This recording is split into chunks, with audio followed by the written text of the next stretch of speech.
Max Hecht. Max Hecht vit à Nice aujourd'hui. Il a beaucoup d'allure, c'est un grand monsieur qui a beaucoup de charme. Il aurait pu être un playboy, un acteur de cinéma, parce qu'il a encore aujourd'hui, à 80 ans passés, une présence certaine, et il a la chance d'avoir encore son épouse, et ça fait un couple assez merveilleux et gentil. Je les ai souvent au téléphone et ce sont devenus presque des amis. Alors Max Hecht a eu une aventure étonnante. C'est pas son portrait. J'aurais pu faire son portrait parce qu'il était très beau, mais je crois que c'était beaucoup plus intéressant de raconter l'histoire qu'il m'a racontée dans le tableau. Alors voilà, il a 16 ans, il travaille dans une usine et il est évidemment surveillé par les SS. Il est tellement fatigué parce qu'il a faim, il a froid, il a soif, il est dans un état de fatigue énorme. Et puis il a 16 ans, donc c'est un adolescent encore.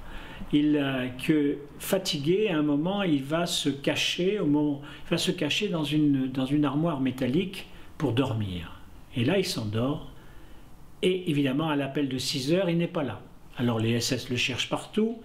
Et à un moment, la porte s'ouvre, il tombe et le SS qui le récupère lui dit « Viens, je vais te pendre à l'arbre de la cour ».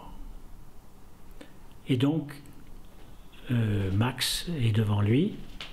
Max parle très bien l'allemand. Et il lui pose la question en allemand, avez-vous un fils? Et le SS lui répond, tais-toi, avance. Et donc, il progresse vers la cour. Qu'à un moment, le SS lui dit, oui, j'avais un fils, il est mort à Stalingrad. Et puis c'est tout. Max se tait, ils arrivent devant l'arbre que l'on voit ici,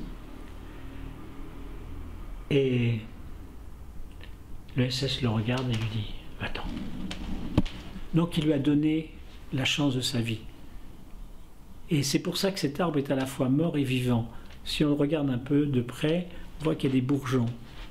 Et j'ai voulu que ce soit une porte, une fenêtre d'ouverture vers une forme de liberté, de vie, d'existence. Il a pu vivre à cause ou grâce à cet homme qui a eu un moment de faiblesse ou un moment d'humanité. Et Max raconte cette histoire avec émotion. Il a vu son tableau. Il a vu son tableau. Et comme il était marchand de tableaux d'ailleurs à un moment dans sa vie, il a été très saisi, très impressionné.